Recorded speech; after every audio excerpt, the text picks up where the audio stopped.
ఒక ముఖ్యమంత్రి స్థాయిలో ఉన్న వ్యక్తి ఈ రోజు గతంలో ఎన్నో తప్పులు చేసి ప్రజాక్షేత్రంలో ఆనాడు భంగపడి తదనంతరం తిరిగి ఈయనకేమైనా బుద్ధి వచ్చిందేమో అని ప్రజలు అనుకున్నారు కానీ చూస్తా ఉంటే ఇప్పటికి కూడా ఆయన బుద్ధి గాని ఆయన వైఖరి గాని మారలేదు అని స్పష్టంగా అర్థమవుతోంది. ఇక్కడ తెలంగాణలో రేవంత్ రెడ్డి గారు గద్దెనెక్కినప్పటి నుంచి యంగ్ ఇండియా అని చెప్పి కలవరిస్తా ఉన్నారు. అసలు ఈ యంగ్ ఇండియా వెనకాల ఉన్న కథ ఏందో నిన్న ED case, ED charge sheet చాలా వివరంగా చెప్పింది. మనం గతంలో ఇక్కడ తెలంగాణలో 2015వ సంవత్సరంలో చూసినాం. ఓటుకు నోటు కుంభకోణం ఇంకెవరు కూడా మర్చిపోలేదు. అప్పటి నుంచి రేవంత్ రెడ్డి గారికి బ్యాగ్ మ్యాన్ అనే పేరు కూడా కొత్తగా, అంటే bat man, super man, spider man లాగా బ్యాగ్ మ్యాన్ అనే మంచి పేరు కూడా తెలంగాణలో చాలా మంది పిల్లలు పెట్టుకున్నారు. అదేమో ఓటుకు నోటు కుంభకోణం, ఇదేమో సీటుకు రూటు కుంభకోణం. ఇదేదో ఊరికే అనట్లేదు సీటుకు రూటు కుంభకోణం అని. స్పష్టంగా రేవంత్ రెడ్డి గారి గురించి నేను చెప్పడం కాదు, ఈ రోజు మంత్రిగా ఉన్న కోమటిరెడ్డి వెంకటరెడ్డి గారే ఓపెన్ గా బహిరంగంగా పత్రికా సమావేశంలోనే చెప్పినారు. ఈయన 50 కోట్లు పెట్టి పిసిసి అధ్యక్ష పదవి కొనుక్కున్నాడు అనే మాట ఆ రోజు స్వయంగా ఈనాటి మంత్రి, ఆనాటి ఎంపీ కోమటిరెడ్డి వెంకటరెడ్డి గారు చెప్పిన మాట. కానీ సరే, వెంకటరెడ్డి గారు చెప్పిన దానికి ఆ రోజు ఆధారాలు లేకపోవచ్చు, కానీ ఈ రోజు ఆధారం ఉంది అంటూ ఎన్ఫోర్స్మెంట్ డైరెక్టరేట్ వారు ఛార్జ్ షీట్ లో స్పష్టంగా ఎవరు డబ్బులు ఇచ్చారు, ఏ పొజిషన్ అమ్ముకున్నారు, ఎన్ని డబ్బులు ఇచ్చారో కూడా స్పష్టంగా చెప్తా ఉన్నారు. ముందేమో ఆనాడు పిసిసి కోసమేమో సూటుకు, ఆనాడు పిసిసి పదవి కోసం బ్రహ్మాండంగా ఆ రోజు డబ్బులు ఇచ్చి 50 కోట్లు ఇచ్చి తెచ్చుకున్నారని వాళ్ళ కాంగ్రెస్ నాయకులు చెప్పిన మాట. ఈ రోజు ఢిల్లీకి ఇప్పటికి కూడా జరుగుతా ఉన్నది ఏమంటే, తెలంగాణ అనేది కాంగ్రెస్ పార్టీకి ఒక ఏటీఎం గా మారిపోయిన మాట వాస్తవం. ఎప్పుడు డబ్బులు కావాలి అని కాంగ్రెస్ పార్టీ వాళ్ళు అనుకుంటే అప్పుడు పెద్ద ఎత్తున డబ్బులు అందిస్తూ తన పదవిని కాపాడుకుంటా ఉన్నారు రేవంత్ రెడ్డి గారు. ఇవాళ ఓటుకు నోటు జరిగినప్పుడేమో రేవంత్ రెడ్డి గారు ఒక ఎమ్మెల్యే, కానీ ఈ రోజు ఈ రాష్ట్రానికి ముఖ్యమంత్రి. కాబట్టి యావత్ దేశం పరువు, యావత్ దేశం ముందు తెలంగాణ పరువు ఇవాళ తీసి పరువు పోగొట్టి నిజంగా తెలంగాణ ముఖ్యమంత్రి అంటే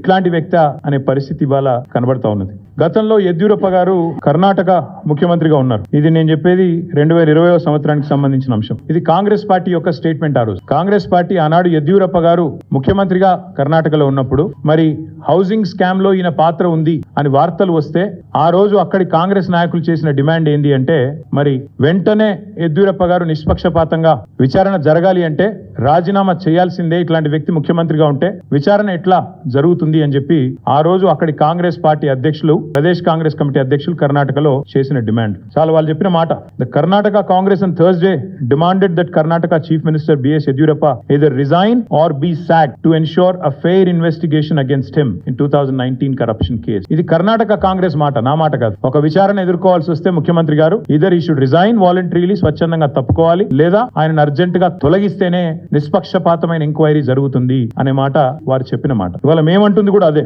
4 కోట్ల ప్రజల ముందు ఇవాళ ఆ ప్రజలకు నాయకత్వం వహించే నాయకుడిగా అక్కడ కూర్చున్న వ్యక్తికి తప్పకుండా నిజాయితీ ఉంటే, నైతికత ఉంటే వెంటనే అయితే రేవంత్ రెడ్డి గారు స్వచ్ఛందంగా తప్పుకోవాలి, లేదా కాంగ్రెస్ పార్టీ పెద్దలు స్పందించి తప్పకుండా వెంటనే వారిని రాజీనామా చేయించి నిష్పక్షపాతంగా విచారణ జరగడానికి సహకరించాలని మేము డిమాండ్ చేస్తా ఉన్నాం. రేవంత్ రెడ్డి గారు మాటల ముఖ్యమంత్రి కాదు, మూటల ముఖ్యమంత్రి అని మరొకసారి తేలిపోయింది దీంతో. ఎందుకంటే మూటలు మోసే పిసిసి అధ్యక్ష పదవి తెచ్చుకున్నారని వెంకటరెడ్డి గారు చెప్పారు. ఇప్పుడు మూటలు మోసే పదవి కాపాడుకుంటున్నారు అని దేశమంతా తెలుసు. అట్లాగే మూటలతోనే ఆనాడు పిసిసి ఆఫీస్ బేరర్స్ దగ్గర కూడా డబ్బులు తీసుకొని మరి కాంగ్రెస్ పార్టీ ఒక పత్రికకు డబ్బులు అందించారని చెప్పి ఎన్ఫోర్స్మెంట్ డైరెక్టరేట్ కూడా చెప్తా ఉంది. ఇప్పుడు మాకు కూడా అర్థమవుతోంది, ముఖ్యమంత్రి గారు ఇవాళ విజయవంతంగా 44సారి ఢిల్లీ పోయారంట. 16-17 నెలల్లో 44సారి ఢిల్లీకి పోయి ఒక అరుదైన రికార్డు ముఖ్యమంత్రి గారు అయితే సృష్టించారో ఇప్పుడు మాకు అర్థమైంది ఎందుకు పోతున్నాడో ఢిల్లీ. చీకట్లో బీజేపీ పెద్దల కాళ్ళు పట్టుకోవడానికి, అయ్యా నా మీద కేసు లేకుండా చేయండి, నన్ను జైల్లో వేయకండి, ఎన్ఫోర్స్మెంట్ డైరెక్టరేట్ వాళ్ళతో ఒక మాట చెప్పండి అని చీకట్లో నిన్న రాత్రి పోయి అమిత్ షా గారి కాళ్ళు పట్టుకోవడం, బయటకు వచ్చి మాత్రం పెద్ద పెద్ద పోజులు కొట్టడం